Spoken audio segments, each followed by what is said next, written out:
Bonsoir à tous, bienvenue si vous nous rejoignez dans Bonsoir le Sud sur BFM Marseille-Provence et BFM Toulon-Var. Joyeux Noël à tous. Si vous nous rejoignez, voici l'essentiel de l'actualité de ce mercredi 25 décembre. Un réveillon coincé dans le train, c'est la galère qu'ont connue les usagers des trains qui circulaient hier entre Marseille et Paris suite à des retards très importants qui auraient été causés par le suicide d'un conducteur. Certains ont dû attendre 5 heures coincés dans leur TGV. Un soleil radieux en Provence pour un Noël en terrasse, plus de 18 degrés cet après-midi du côté de Cassis. Il n'en fallait pas plus pour que les Provençaux retournent profiter des terrasses. La magie de Noël, c'est surtout l'ouverture des cadeaux. Ce matin, au pied du sapin, de nombreux petits Varois se sont précipités sur leurs cadeaux. Une famille nous a ouvert ses portes à la Cadière. Reportage à suivre dans nos éditions. Ce soir, vous allez voir que les cadeaux, aussitôt déballés, ont été directement essayés.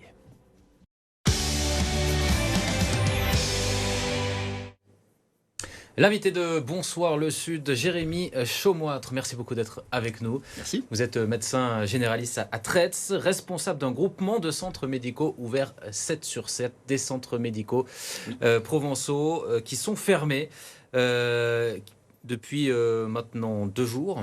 Depuis lundi matin. Depuis lundi matin ? Ouais. Il ferme parce qu'il dénonce la nouvelle convention médicale signée le 4 juin dernier avec la CPAM et mise en place depuis dimanche dernier. Donc c'est pour ça que vous êtes fermé depuis lundi matin, qui prévoit désormais que tous les patients qui souhaitent venir vous voir, vous les médecins, dans ces centres qui sont ouverts le soir et le week-end, doivent désormais obligatoirement avoir l'autorisation, en quelque sorte, du SAMU. Il faut d'abord appeler le 15, justifier d'être en urgence pour venir vous voir afin d'être remboursé. C'est ça que vous dénoncez. Tout à fait. En fait, on nous impose une régulation systématique de nos patients le soir et le week-end. Jusqu'à présent, on était en accès libre, sachant qu'il fallait que les patients se déplacent chez nous pour demander finalement une consultation et ils étaient consultés dans les quelques heures qu'ils suivaient. Dorénavant, pour qu'ils soient remboursés de façon efficace, on va dire, on leur demande d'appeler préalablement le 15. Donc avant, on venait comme on voulait, on était entièrement remboursé. Qu'est-ce qui fait qu'on obtient une régulation pour venir vous voir? Quelles sont les pathologies qui permettent d'être réorientés vers les centres médicaux? C'est une très bonne question et c'est ce qu'on a demandé finalement cet été à la caisse primaire d'assurance maladie, puisque quand on lit le texte de la convention, on va dire la bonne résolution, le bon droit de consulter est assez flou et ça donne l'impression d'être vraiment dans une urgence maximale, ce qui finalement ne relève pas de nos services, puisque si un patient a une pathologie extrêmement grave, il ne doit pas venir chez nous, mais aller directement en fait à l'hôpital ou être pris en charge par le SAMU. Donc aujourd'hui, on est dans l'expectative. On a demandé des précisions auprès de la caisse pour avoir finalement des pathologies justifiables et des pathologies non justifiables. Et c'est tout le débat qu'il y a depuis 6 mois et qu'on n'a jamais réussi à obtenir comme résultat. C'est pour cela que d'ailleurs on est actuellement en colère et que donc on a décidé de fermer de façon synchrone. En fait, vous dénoncez un peu une sorte de non-sens, en fait, de surcharger des urgences de personnes que vous pourriez très bien soigner dans vos centres, mais qui ne peuvent plus venir s'ils veulent être remboursés. Et du coup, donc, ça engorge le service des appels du SAMU. Tout à fait. 15, le plus grand ça danger, engorge les urgences et vous avez moins de patients, c'est ça?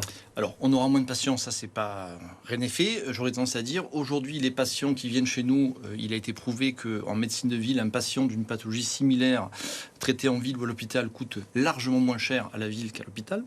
Donc, on est dans un processus qui paraît quand même un petit peu curieux. Et d'autre part, un patient qui se présenterait chez nous et qui n'obtiendrait pas finalement son droit de consultation par la régulation se rendrait aux urgences et pourrait être éventuellement réorienté par les urgences vers nous et à ce moment-là deviendrait autorisé à consulter en étant bien remboursé. Au remboursement. Voilà, donc on est dans un système assez curieux. Est-ce que le centre des appels du SAMU, du 15, va peut-être pas finalement donner des régulations plus facilement en sachant ça? Alors, actuellement, le centre 15, il y a un principe qui fait que toute personne qui appelle le centre 15 doit avoir un médecin au bout du fil. C'est une obligation, d'accord? Donc, ça veut dire quand même que tous ces patients qui vont appeler, alors qu'avant ils n'appelaient pas, ils vont prendre du temps à ces médecins régulateurs.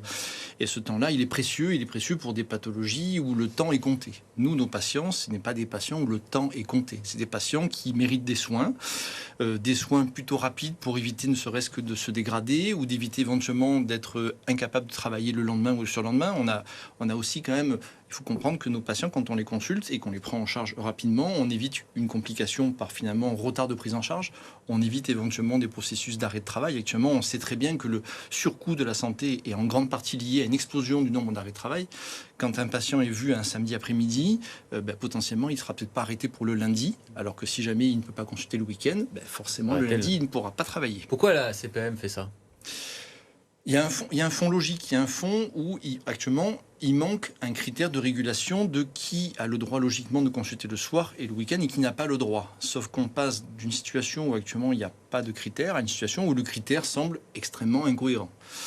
On devrait pouvoir consulter des patients qui sont des patients que l'on voit aujourd'hui à l'hôpital. Donc si on faisait finalement la cartographie de toutes les pathologies de l'hôpital, on voit à l'hôpital tous les jours des patients qui viennent pour des pathologies saisonnières, des pathologies gastro-entéritiques, des pathologies grippales, des pathologies des douleurs, une rage de dents et autres pathologies. Ces patients-là, s'ils se retrouvent à l'hôpital, c'est qu'il y a un problème finalement d'accès à la ville. Donc pourquoi est-ce qu'on ne devrait pas plutôt dire à la ville, ces patients-là, on préfère que vous les preniez vous en charge parce qu'on sait que vous coûtez moins cher pour cette pathologie-là, et on essaye finalement de limiter l'accès à l'hôpital, dont on sait que les coûts sont plus importants, parce que c'est une machine qui est plus importante, avec plus de moyens, et donc avec finalement plus de personnel.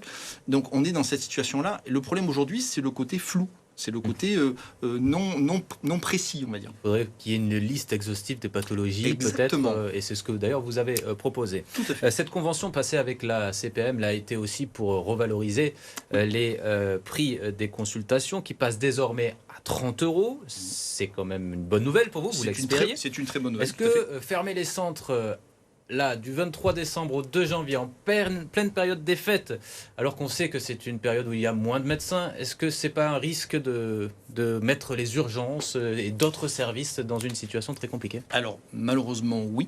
Mais en fait, il faut bien comprendre que lorsqu'on a eu des discussions cet été, donc je dis bien il y a 6 mois, avec la caisse primaire, on a quand même eu comme retour que l'on offrait trop d'accès aux soins. Donc quand vous avez quelqu'un qui vous stipule que dans les Bouches-du-Rhône, la population des Bouches-du-Rhône a trop d'accès aux soins, c'est difficile d'accepter finalement ce genre de remarques. Et donc ce que l'on fait actuellement, c'est qu'on veut montrer que si finalement on n'est pas là, c'est compliqué. Voilà. C'est malheureux parce que je trouve que c'est délétère pour la population. Beaucoup de mes médecins ont trouvé que la situation était quand même un peu compliquée à accepter. Mais en fait, on est dans une situation où depuis 6 mois, on n'a pas de dialogue. Et aujourd'hui, parce que l'on ferme, il y a un commencement de réflexion de la part des syndicats qui ont signé cette convention, de la part de certaines instances. Et ça ne se fait que parce que malheureusement, on perturbe un fonctionnement. Donc c'est malheureusement une situation très... Que disent les autres partis comme les urgences, le SAMU, quel est leur point de vue ? Alors, les urgences, a priori, nous soutiennent de façon pleine et entière parce qu'on est quand même pour eux un point de soulagement important. Le SAMU, a priori, c'est aussi le cas, même s'ils ne sont pas prononcés de façon très ouverte. Mais on est dans une situation quand même où, au niveau du SAMU des Bouches-du-Rhône, il y a un nombre d'appels quotidiens qui est quand même relativement important, avec une tension qui est quand même régulière toute l'année, bien sûr plus en période hivernale parce qu'il y a malheureusement plus de pathologies. Le processus proposé par la Convention va entraîner de facto en fait une pression toute l'année en fait. C'est-à-dire qu'il ne faut pas croire que les patients ils ne vont plus venir. Et il faut quand même comprendre qu'on est dans une situation actuelle où l'accès aux soins est quand même de plus en plus complexe. Vous avez des gens qui ne se soignent pas par défaut d'accès aux soins, quoi qu'en dise la caisse qui nous dit que soi-disant on offre un excès d'accès aux soins. Et donc finalement, vous avez des gens qui vont quand même venir. Oui, voilà. Ces patients-là, ils vont venir, ils vont appeler la régulation s'ils arrivent à les obtenir. Sinon, finalement, ils vont accepter ce qui est noté dans la Convention, c'est-à-dire que finalement, de payer un petit peu non remboursé. Voilà, donc on est dans une médecine à 2 vitesses qui arrive demain. Voilà. Et ça, j'en suis complètement opposé. Et finalement, je préfère malheureusement fermer l'ensemble de nos centres et montrer finalement qu'on est utile, parce qu'on nous dit qu'on n'est pas utile, pour que derrière, on obtienne rapidement une évolution de cette législation, une précision, et que finalement, on continue à travailler en bonne entente avec la Caisse de sécurité sociale, avec nos partenaires, avec les urgences, avec la régulation, et qu'on ait un système qui soit le plus performant, sachant qu'on a quand même un nombre de médecins qui se raréfie et encore pendant quelques années. Alors c'est quoi la suite ? Jusqu'à quand vous allez être fermé et quelles sont vos revendications ? Qu'est-ce que vous demandez pour que ça change ? Alors nous on est fermé jusqu'au 2 janvier.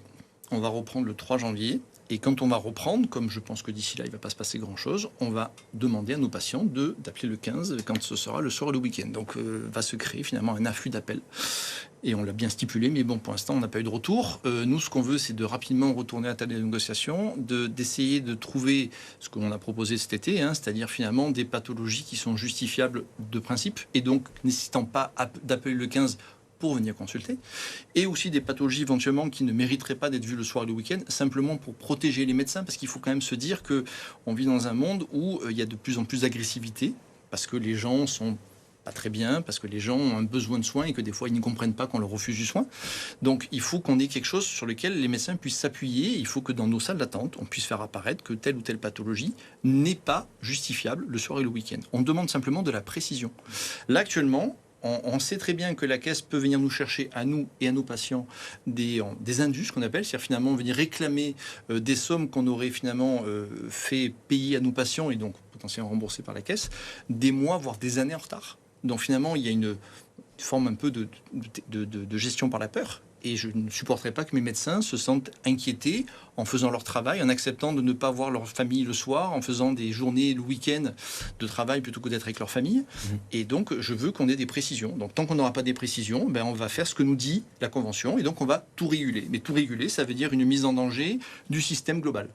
Clarification demandée, message entendu. Merci beaucoup, Jérémy Chaumoître, d'être venu sur le plateau, médecin généraliste à Tretz. Très bonne journée et joyeux Noël à vous. Merci.